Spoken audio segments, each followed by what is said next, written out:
Heinrich Himmler walks down a stone hallway lit by burning torches. His medieval robes brush against the ground as he reaches for the heavy wooden door in front of him. He pushes it open and walks into a circular room with an eternal flame burning in the middle. Sitting around the flame are his 12 knights. Himmler has created his own Camelot, and these are his Knights of the Round Table, except all the men are genocidal maniacs. Himmler takes his place around the eternal flame. Everyone waits in silence for the head of the SS to speak. Himmler truly believes himself to be the reincarnation of a 9th century medieval king who drove the Slavs across the river Elbe, named Henry the Fowler. Himmler is so deeply convinced of his own delusion that it's driven him to create a fantasy world in his newly acquired castle. This might seem like something out of a World War II thriller, but it's all too real. Himmler had acquired Wewelsburg Castle at the start of the war, and from the beginning he knew it would be the place he can make all of his crazy dreams come true. Himmler had his eye on Wewelsburg due to its relatively close location to the Battle of Teutoburg Forest, where the Germans defeated the Roman armies in 9 CE.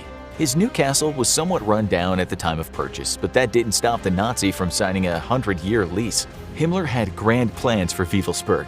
Many were based around the education of Schutzstaffel troops and the indoctrination of young Aryans into the ways of the Nazi Party. But some of his other ideas were so crazy that even Adolf Hitler questioned Himmler's sanity from time to time. Himmler planned to recreate a medieval-style community based on King Arthur's Camelot, except his town would be full of members of the Aryan race. He started by having a giant moat encircle the three-sided Wewelsburg castle. The plaster that had been used to cover the walls was removed so the barren stones could give the fortress a more medieval feel. There was also a number of repairs that needed to be carried out to fix the damage from neglect and the wars of long ago. It should come as no surprise who was given the task of repairing Himmler's fantasy fortress. Jewish people from the nearby concentration camps of Niederhagen and Sachsenhausen were used as slave labor. During its refurbishment phase, men, women, and children wearing their striped concentration camp uniforms would work tirelessly to make Himmler's Camelot dream a reality. And during this project, many innocent people would die from overexertion and accidents during construction.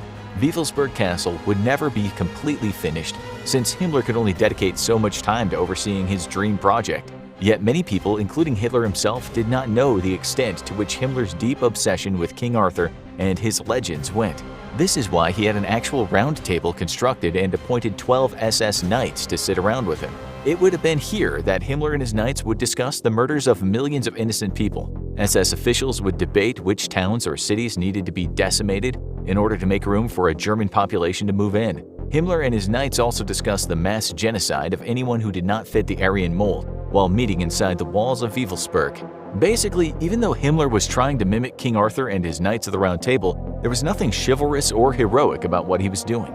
He bastardized the Arthurian legends to allow him to live out his sick fantasy. And the worst part was Wewelsburg Castle and the medieval world that Himmler created within and around it was also used for brutal murders, occult rituals, and torture. Himmler thought of Wewelsburg Castle as being the epicenter for the mystic powers that the Nazis would eventually possess. Himmler, along with the rest of Nazi leadership, wanted to dismantle organized religion. The moral compass of Christianity made mass genocide hard to swallow for many people, so the Nazis' plan was to destroy the Christian church and replace it with an ideology where everyone worshipped the state. However, Himmler had other plans as well. The future religion that he and his Aryan followers from Wewelsburg Castle would obey was much darker. This new world religion would be embedded with mysticism and ingrained in occultism. His SS Knights of the Round Table would become spiritual leaders and priests, who would be some of the most powerful men in the world. During World War II, Himmler was already grooming his knights for such a role. Before major battles, SS leaders were recalled to the castle to be prepared spiritually for the engagement ahead. The SS Knights and the foot soldiers they commanded were given rings engraved with skulls and other occult symbols. In Himmler's future, anyone who wore such a ring would be identified as an elite member of the new religion. In fact, when an SS soldier died, their ring was brought back to Wewelsburg Castle, where it would be placed in a casket. It's estimated that around 11,500 Totenkopfring or Death Heads rings were created. Some speculate that the rings might have been buried in a mountain nearby Wewelsburg, but no one has yet discovered them. One of the most influential Arthurian legends Himmler sought to emulate was the quest to seek out the Holy Grail. And even though the Nazis' desire to acquire religious relics and mystical objects is depicted in many movies and television shows, there is actual truth to some of these fictitious tales. Himmler desperately wanted to collect as many sacred and mystical artifacts as possible to house in Wewelsburg Castle. He believed that by securing so many supernatural objects in his fortress, the site itself would become a mecca for the new Aryan race. and all those who believed in the occult. This is why when Himmler and his SS Knights met at the castle, they often discussed different expeditions to track down and retrieve sacred artifacts. One of those artifacts was obviously the Holy Grail. Himmler couldn't idolize King Arthur and not search for the Grail himself. He was so sure the Knights would eventually find the Grail that he had a whole room prepared to house the Cup of Christ. It is slightly ironic that a man who wanted to dismantle Christianity would be hell-bent on finding the cup that Jesus drank from at the Last Supper, but Himmler probably believed the relic held immense power, and that housing it in his castle would only strengthen his connection to the occult. But it wasn't just Christian holy relics that Himmler sent his SS Knights to find. He also ordered them to locate Thor's hammer and bring it back to Wewelsburg. If there was an object that possessed supernatural powers, Himmler wanted it, and he almost certainly believed that finding Thor's hammer would be of great benefit to the Third Reich. There are even records of Himmler telling his SS commanders to find all places in the northern Germanic Aryan cultural world where an understanding of the lightning bolt, the thunderbolt, Thor's hammer, or the flying or thrown hammer exists. Looking for sacred artifacts and religious relics was one thing, but some of the occult practices that might have occurred within the walls of Wewelsburg were so dark and twisted that even Hitler might have been shocked by them. The Nazis were not afraid of murdering, torturing, or experimenting on people in their concentration camps. The horrifying truth is that some of the most terrible torture in history was carried out by the Nazi Party. Most of the experiments were done in the name of science, when in reality they were just a way for the Nazis to expand their genocidal agenda. But in the crypts of Wewelsburg Castle, Himmler and his occultists might have been performing rituals that involved torture, mutilation, and sacrifices for no other reason than to harness the power of the occult. We can imagine what such a gruesome scene would look like. Deep within the castle were winding hallways and hidden rooms. Himmler and his Schutzstaffel Knights would be dressed in medieval garb. The crypt they had all gathered in was illuminated by the eternal flame burning brightly in the middle of the room. As the SS You love your stuff, because your stuff is amazing. But what if bad stuff happens to your stuff? Knights waited for the ceremony to begin, Himmler would read passages from different books on the occult. Everyone in the room would be of Aryan descent, that is, until the sacrificial victim was brought in. As the prisoner was led to the middle of the room, the Nazis began to chant. Sacred relics were produced to aid in the sacrifice. Himmler had sent his knights across the world in search of ritual items, and they returned with some that were claimed to be imbued with mystical powers. Heinrich Himmler produced a ceremonial knife from under his robes. The screams of the sacrificial victim filled the chamber, but beyond the thick stone walls of the castle, all was silent in the cold night air.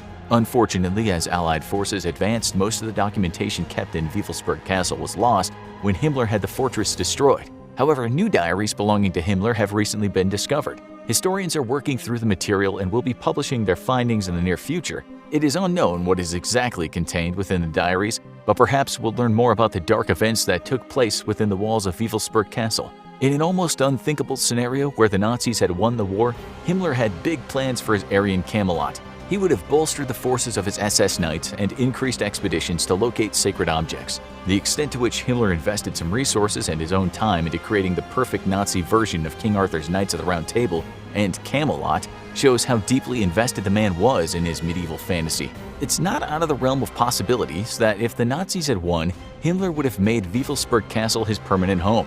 It would have been there that the Mecca of the occultist religion would be located. It's not clear how much Hitler actually knew about the goings-on at Wewelsburg, but there are some claims that he thought the whole thing was nuts. It's also not known how far Himmler would go to spread the Aryan race and his occultist religion across the world. If Himmler truly believed himself to be the reincarnation of Henry the Fowler, then he might have grown tired of answering to the Führer. Would Himmler have launched his own holy war against Adolf Hitler and the rest of the Nazi Party leadership so that he could be the new king of the Aryan world? It's unclear, but he most certainly had delusions of grandeur. Wewelsburg Castle was restored by the German government and created into a museum as a way to teach its citizens and the world the dangers that can come with following the ideologies of a genocidal dictator. This was done to help ensure that history does not repeat itself. Although the castle was severely damaged by explosions and anti-tank mines by the retreating Nazis, Wewelsburg has almost been completely rebuilt. Some artifacts from its time under Himmler's control did make it to the present day. In the castle, visitors can find pigskin chairs with the SS lightning bolts branded onto them, along with other Nazi artifacts. There are also swastikas and other Nazi symbols built into the vaulted ceilings and walls within the fortress. Much of the history of Wewelsburg and what went on there was lost when the Nazis destroyed it, but archaeologists and historians are still making discoveries. So in the future, we may learn even crazier things that happened at Heinrich Himmler's Castle of Death.